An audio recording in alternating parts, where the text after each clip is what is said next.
According to Heat Street, Ontario has now passed a law that would allow the government to invade your home and strip you of your child if your little Billy comes home from school one day and announces he's little Sally, and if you have the temerity to tell him that he is not in fact Sally. By a shockingly broad margin of 63 to 23, the Supporting Children, Youth and Families Act of 2017 passed through the Ontario legislature. It tells child services and judges to consider factors including race, ancestry, place of origin, color, ethnic origin, citizenship, family diversity, disability, creed, sex, sexual orientation, gender identity, and gender expression in removing a child from the home. Michael Couteau, who is the Minister of Child and Family Services, was explicit in his tyranny. He said, quote, "I would consider that a form of abuse when a child identifies one way and a caregiver is saying, no, you need to do this differently. If it's abuse, and if it's within the definition, a child can be removed from that environment and placed into protection where the abuse stops."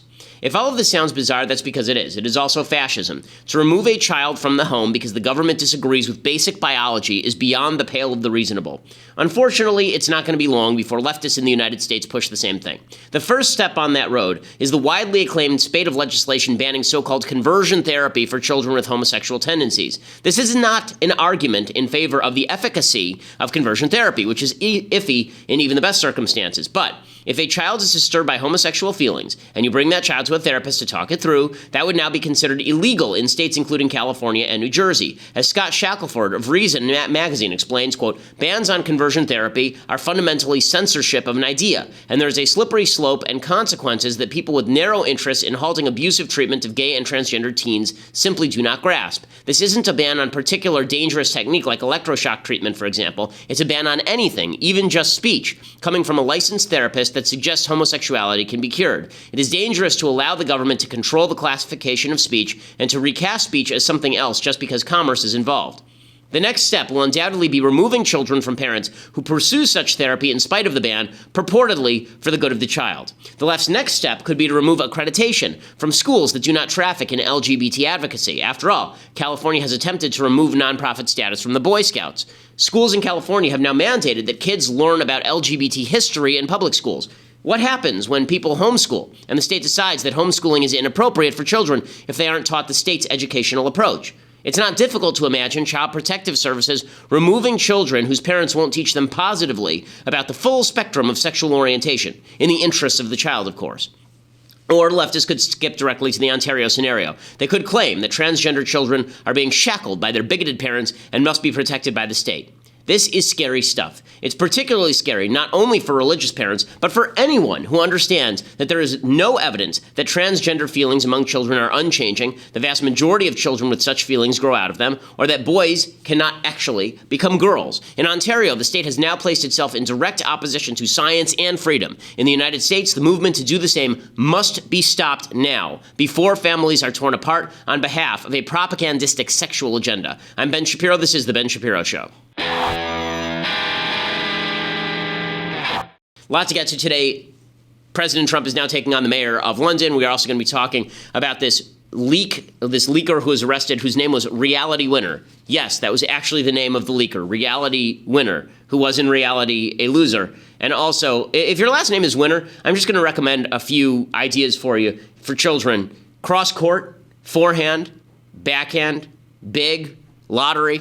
All of these would be preferable to reality. But before we get to any of that, I want to talk about one of our sponsors, Boll & Branch. So, I've said before on the show, I am not a solid sleeper. I sleep very poorly at night typically, but I have not been sleeping poorly since I've been using Boll & Branch sheets. That's because they are 100% organic cotton. They really breathe. They are super comfortable. They are so comfortable that I literally threw out all of my other sets of sheets and bought a couple more sets of Boll & Branch sheets. And you can try them right now for 30 nights, and if you don't like them, you can send them back for a refund. BollandBranch.com, promo code Ben. You get $50 off your first set of sheets, plus free shipping. 3 ex-presidents, plus President Clinton, if he's one of those, his lovers, sleep on Boll & Branch sheets.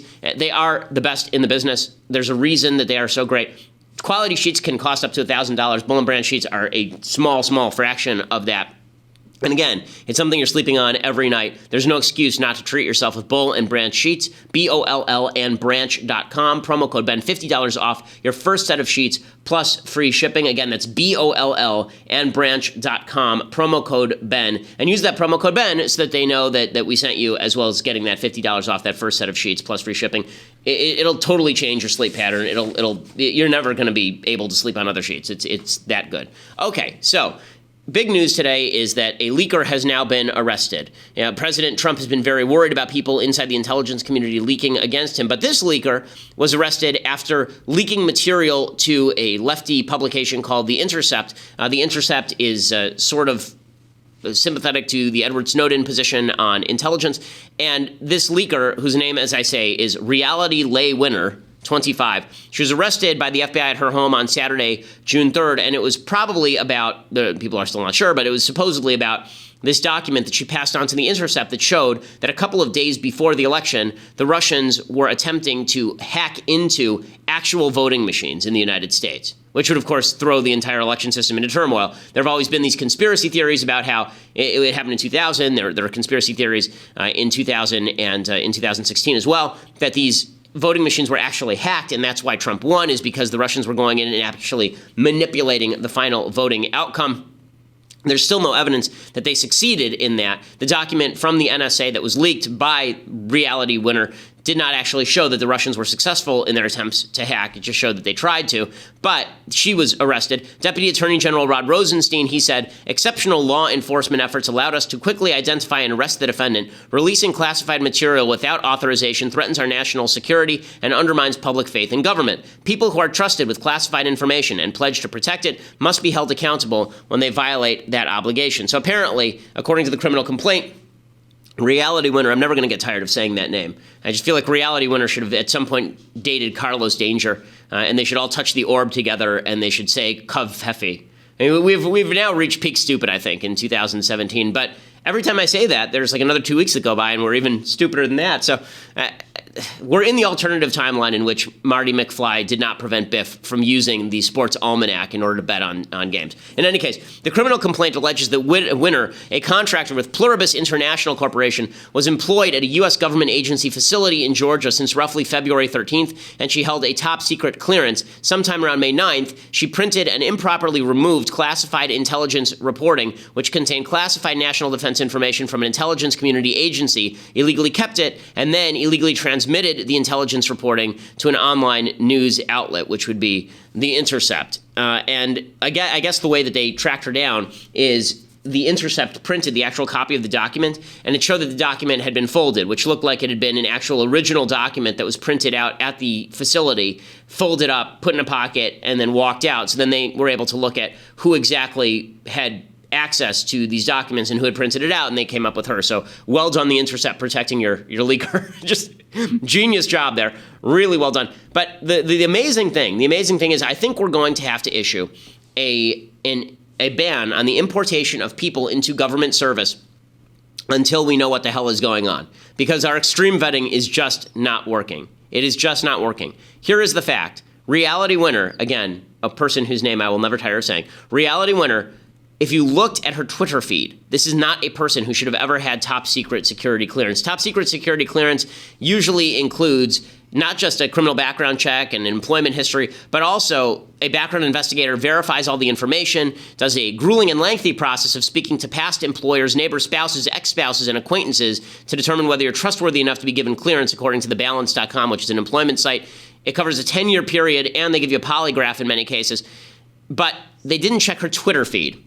Okay, like 2 days, literally 2 days before she started working for the federal government, she went on Twitter and she responded to a tweet from Javad Zarif. Javad Zarif is the dictator, or the foreign minister, rather, of the Iranian terrorist government. He said, "We will never use our weapons against anyone except in self-defense. Let us see if any of those who complain can make the same statement," talking about nuclear use. And Reality Winner tweeted back, "There are many Americans protesting U.S. government aggression towards Iran. If our tangerine in chief declares war, we stand with you." Okay, she had top secret clearance. And she was saying, with top secret clearance, that if the United States had to go to war with Iran, she would side with Iran. What? How did she? Where's the extreme vetting? Am I concerned about the ability of our government to vet people who are coming in from abroad? Yes. But I am even more concerned if we can't vet the people who are getting I don't have top security clearance, do you? I don't think anyone in this room has top security clearance. I doubt I'd be given top security clearance under the standards of the federal government because I'm very outspoken in my political views. But this gal went on Twitter and she was just sounding off on whatever she felt like sounding off on. There's one point where she tweeted at Kanye West. Again, this is after she was working for the federal government in February 2017. Quote, "You should make a shirt that says, 'Being white is terrorism.'" Okay, this person got top secret clearance, so well done, federal government, as always, just doing a stellar job. Now, the left is jumping on the arrest of Reality Winner to say a couple of things. One, they're saying, oh, Trump is going after leakers. How dare Trump go after leakers? It's just so terrible. Okay, first of all, let me just point out that Trump going after leakers, Obama would have gone after this leaker too. I mean, the idea that this was in any way legal or acceptable is just nonsense. Anyone would have gone after Reality Winner. But what the Democrats are really jumping on is the fact that the document that she exposed said that these voting machines were hacked. So Tim Kaine, the vice presidential candidate along with Hillary Clinton in 2016, he said that he thinks that it's not out of the realm of possibility that Hillary actually won the election and that the Russians hacked the voting machines. I think the vote count could have been affected by the Russians? Oh, I definitely think so. And let's make a distinction here. I don't think anybody has suggested that the actual tallies on the machines were affected, although that's certainly something we should look at. But I haven't heard anybody suggest that there's evidence that that occurred. But when the combined weight of the intelligence committees say that Russia was engaging in a wide-ranging pattern of action to affect the election, to say we can determine that there was no effect, you'd be foolish to say that. Especially when you add to the leaking of information the fact that they were sucking data about individuals outside of state boards of elections. And again, Aaron, that is all publicly reported material that I'm giving you. So look, they intended to affect the outcome. We have to get to the bottom of everything they did so we can protect future elections. We won't rule out the idea that they actually hacked the election results. I'm just wondering here, again, if you're moving without evidence on this thing to suggest that it's possible the actual election was hacked, which is what Democrats have been saying for a year now, is that the actual election was hacked, or since the election, they've been saying the actual election was hacked. You should actually have to show some evidence of that, because otherwise you are just participating in exactly what Democrats were whining about leading up to the 2016 election, saying Republicans wouldn't accept the outcome. We are now months and months and months beyond the election. They still won't accept the outcome, and they are, again, buying into the notion without evidence that the actual election results were hacked. They keep saying the election was hacked. It was not. But I think the broader point here is not about the insanity of the Democrats, which is consistent. It is that it is very difficult to vet people. It's very difficult to vet people, which means we have to be extraordinarily strict, extraordinarily stringent about who we let into the country and give the priorities and privileges of citizenship. So here's an example. We in the West, we are very cordial about our rights, obviously, and we should be. But that very often veers into the stupidity of either granting top security clearance to people who shouldn't have it, as in the case of Reality Winner, or pretending that violent jihadis are not violent jihadis because they live in the West. So, for example, there's this terrorist whose name is Butt. That's really his name. His name is Khurram Shahzad Butt. And this is one of the London terrorists. And he was featured in a documentary on the BBC about jihadis. It was called The Jihadi Next Door. And he was actually on that documentary. And yet they still were not keeping tabs on him enough to stop him from helping commit this London Bridge terror attack. Here's video of Khurram Shahzad Butt in the jihadi in the train in Jihadi Next Door. Okay, if you can't see this, guys, determine the Qibla, please. Come on, somebody determine the Qibla. Anyone got a smartphone? Oh, sort out the Qibla, bro. He's just gonna find out the direction for prayer for us. So this is a type of jihad for you, that you came out to do da'wah, in joining good and forbidding evil. And don't be deterred. Assalamu alaikum wa rahmatullah. You've got personal details on you. We'd like to speak to you. No, I don't think so. There's no personal details being given. No. Behave, don't touch me. Don't touch for a minute. I'm under arrest. You're detained. Detained for what? You're detained. Are you insane? For the Are you purpose of insane? search. What search? You're not searching me. What? Are you insane? Search. Search for what? Face. Search for what? Why are you touching him for? What offense? What offense? What purpose of search? okay, and you can see this actual terrorist being confronted by a cop, and then the cop is surrounded by a bunch of young Muslim guys. Here's the question. Why is it that the West seems so bad at vetting? And the answer is because we in the West have a basic assumption, which is that all the people who live in the West are going to appreciate the privileges and values of the West. That is absolutely untrue. It's absolutely untrue. And because we assume that, we make the mistake of granting privileges and immunities to people who ought not have them. The fact that this guy appeared on a documentary called The Jihadi Next Door means he should have been under 24-hour surveillance. This is insanity. It's insanity. You want to know about all the red flags? A great piece by Aaron Bandler over at Daily Wire today about all the red flags on this particular terrorist, okay? Not only was he on this Jihadi Next Door documentary, but also in 2015, the police were alerted about him when he attempted to spread Islamic propaganda to children in a park. He was confronted by a mother after her 2 children came home and said, "Mommy, I want to become a Muslim." She passed along the information. He was trying to radicalize the children, said the mother. He would go down to the park and talk to them about Islam, and he tried to recruit them to Islam, and the police, of course, let that go. A friend of Butt's also reported him to the police due to comments he made to justify a terror attack. Apparently, one of his friends phoned the anti-terror hotline, and they told him about the conversation and why he was radicalized, and nothing happened.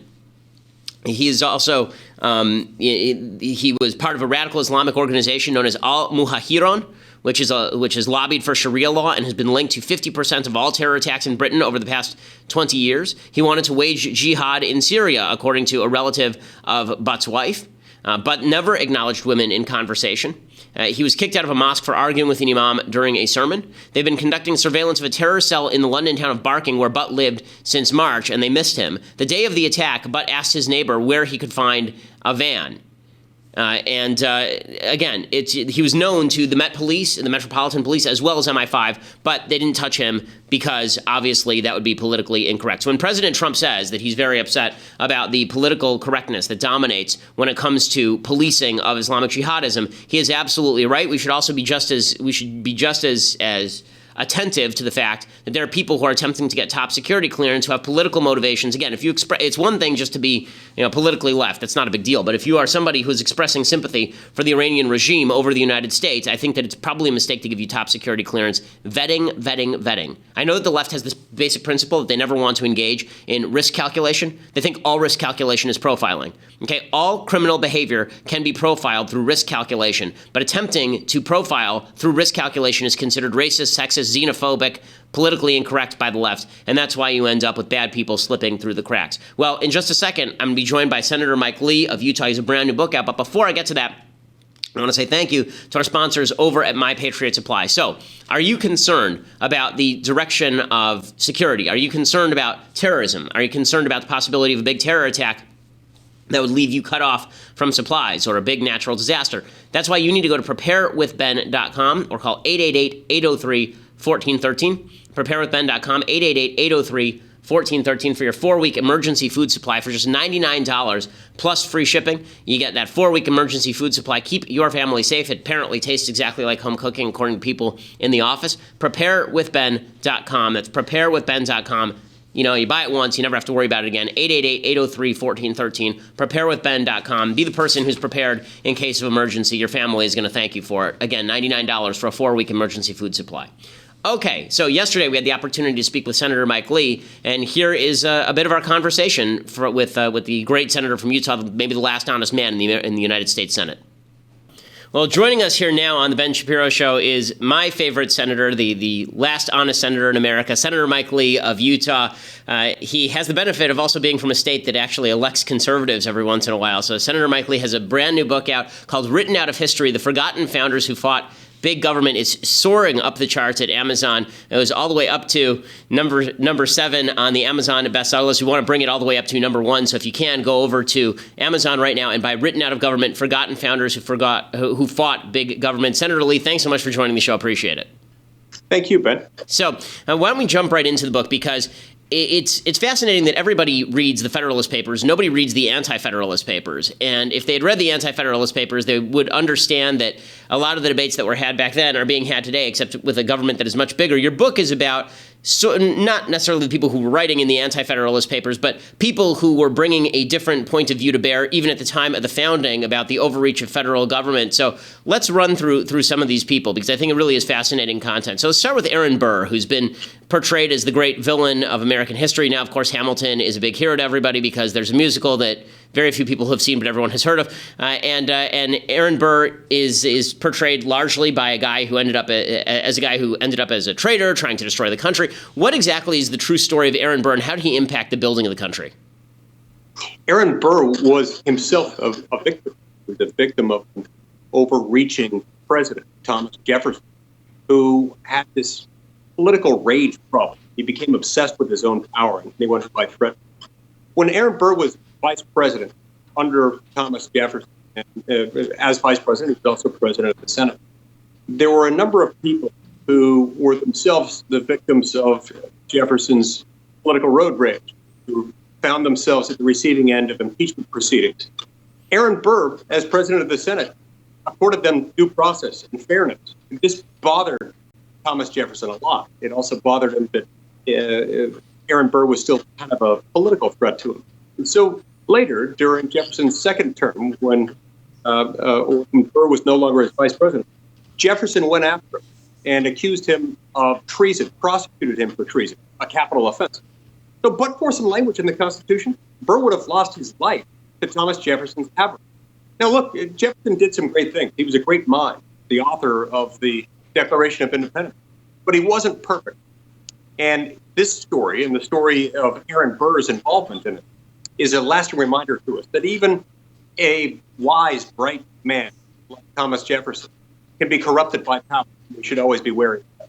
And it's fascinating that you talk about that, because obviously, now there's a lot of talk about whether it's necessary to have character in government. There's a lot of talk after this last election cycle where a lot of people were concerned about the character of both major candidates for president of the United States. And a lot of people, it seems, have basically come to the conclusion after the Clinton years that character doesn't matter in the president at all, and that we should just pick somebody. The system will handle itself. There's not really a great threat. What do you make of that argument in light of American history? Well, I think what we have to remember is that when even a good person is someone who might abuse power, we have to carefully cabin that power. I remember when I was a kid seeing a movie where there was this tyrannical king. I don't even remember the name of the movie, but the tyrant king got really mad one day and he said, "That's it, I'm canceling Christmas." And I thought, what kind of society even gives power to the king to cancel Christmas? They shouldn't ever do that in the first place. You don't want to give power to a king to take away something as fundamental to people as their religious holidays. And so, regardless of where you start with the person, even a person who is an absolute saint should not be trusted with unlimited power. The entire founding generation, including the people I focus on in my book, Written Out of History, were suspicious of government power. Everyone expected George Washington to be our first president. They all respected George Washington, but they still deliberately created a relatively weak presidency, meaning someone who wouldn't have too much power in the first place to abuse. Well, the book is Written Out of History, The Forgotten Founders Who Fought Big Government. Another name that people will know but may not know about him is Elbridge Gerry. Everybody knows his name because of gerrymandering, of course, and there are so many lawsuits now about whether districts are being properly drawn because they are, quote-unquote, gerrymandered. But what exactly was Elbridge Gerry's role in the founding of the country? Well, he was a delegate to the Constitutional Convention. He was one of those who had some real serious concerns with the Constitution, even at the end of the drafting process. He was, in many respects, the progenitor of the Bill of Rights. He was the author of the language that became the 10th Amendment. Only his version of the 10th Amendment would have been better. It contained one word that's lacking in the 10th Amendment as it was ultimately drafted and ratified, and that is expressly. The way Gerry wrote it, originally it would have been all powers not expressly granted to Congress or prohibited to the states or reserved to the states or to the people. And James Madison took out the word expressly, thinking it was unnecessary. Many decades later, about 150 years later, I think Elbridge Gerry was proven right in this. We would have been better off had the word expressly been included. So I want to talk a little bit about applying the lessons of written out of history to modern government. So obviously the government has grown far more than any of the founders ever would have perceived. The battles between the Federalists and the Anti-Federalists and the people who were critical of government power at the time and centralization of power, and the people who were in favor of that centralization of power. John Adams, who was a big proponent of a stronger executive and a stronger federal government, even he would look at the situation now and probably vomit and never stop vomiting, because none of these guys were in favor of the overarching federal government that we have now. How do we pare that back? Because it seems like we have an incentive system where Congress has an incentive to pass incredibly vague laws and blame all of the implementation on the executive. The executive has the incentive to continue accreting as much power to itself as humanly possible. And the Supreme Court and the court system has as much incentive as possible to increase their own power by greenlighting federal power. So where exactly can we stop this cycle? Is it an Article 5 convention? Is it we're just going to have to wait for people to wise up and learn American history, because that may take a while? What exactly can we do, not only as citizens, but what can you do in Congress to actually help effectuate this? Okay, great question. This is actually something that cuts at the heart of why I wrote this book. Regardless of the mechanics, whether it occurs through an Article 5 convention, which is an option, or whether it occurs through a series of legislative reforms or constitutional reforms brought about within Congress. Regardless of how it happens, it's not going to happen until it has to happen, until the people insist on it happening. But that, in turn, isn't going to occur until such time as people reacquaint themselves with our true founding story. Our modern-day accounts of America's founding and of the founding of the Constitution have been sanitized. They've been sanitized by an educational and political and media establishment that wants a single narrative, wants the sort of post-New Deal era narrative to dominate the discussion. And so as a result, what we've all been taught in public school, in college, even in most private schools, is that those who advocated for a bigger, stronger national government are the ones to be revered. The anti-federalists, like Luther Martin, who I discuss in my book, have been sort of cast aside. The problem is that we don't have both sides of the story being told. Once the American people become reacquainted with the other side of the story, the one that's been written out of history, they can begin to exercise the political will and move forward these movements. Again, whether it's through an Article 5 convention or otherwise, the will has to be there on the part of the people. But the people aren't going to have the will until they reacquaint themselves with these stories and until these become part of our national political discourse. And we're talking with Senator Mike Lee, author of Written Out of History, The Forgotten Founders Who Fought Big Government. I'd be remiss, Senator Lee, if I didn't ask you a little bit about what's going on in the Senate right now, just in terms of politics. We're looking at, we're now 150 days into the Trump administration, and aside from the Congressional Review Act, no major legislation has really passed through Congress.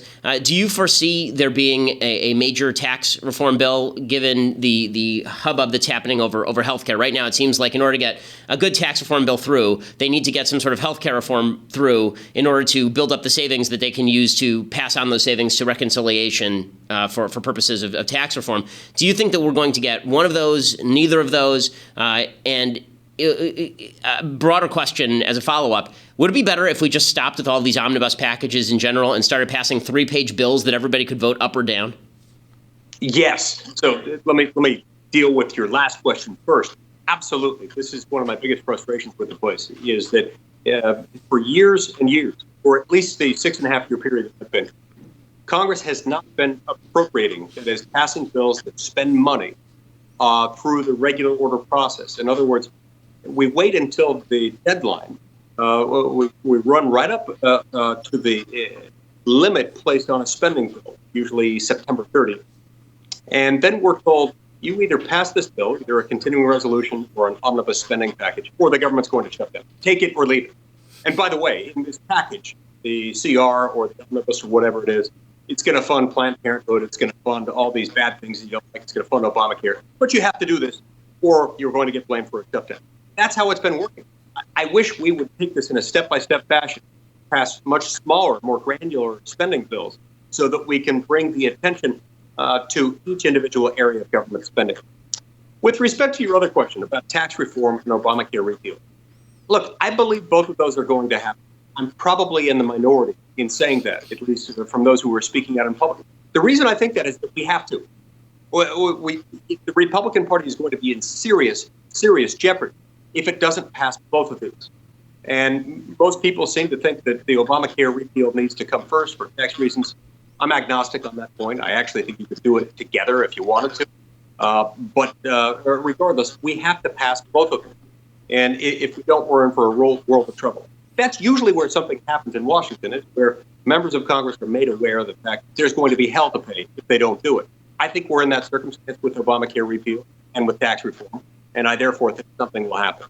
Senator Mike Lee, thanks so much for joining the show. The book, again, is Written Out of History, The Forgotten Founders Who Fought Big Government. You should definitely check it out. You can hear, obviously, Senator Lee is super fluent, not only in American history, but also in governance. And this is a must-read for people who are concerned about the future of government, just as they should be about the past of American government. You can't understand where we are without knowing where we've been and what the arguments were on the other side, many of which were actually correct. As time went on, it was proved that they were correct. Senator Lee, thanks so much for joining the show. Keep doing what you're doing. Obviously, we're big admirers here at the show, so thank you so much. Thank you very much. Okay, so I want to discuss President Trump's battle with the London mayor, Sadiq Khan, in just a second. But for that, you're going to have to go over to dailywire.com, become a subscriber for just $8 a month. You can be a subscriber at dailywire.com, see the rest of the show live. You can also see the rest of Klavan's show live. You can be part of the mailbag, which we're going to be doing on Fridays now, thanks to the addition of a fifth show a week. Yes, that's right. We are now broadcasting every single weekday. Yay! So $8 a month will get you that. Annual subscription will get you a free signed copy of the new book that I have out with my father, Say It So, Papa, Dad, Me, and the 2005 White Sox championship season. It is a great Father's Day gift. It's perfect for your dad. I know because I wrote it with mine. So it's a lot of fun, endorsed by Mark Levin and Dana Perino and Jerry Krasnick over at ESPN.com. Really good baseball book. Not political so much as it is just about relationships and father and son stuff. You can get a free signed copy of that when you go over to dailywire.com and become an annual subscriber. Even if you're a regular subscriber, if you upgrade to an annual subscription, then you can get a free signed copy as well. Okay, we are the largest conservative podcast in the country.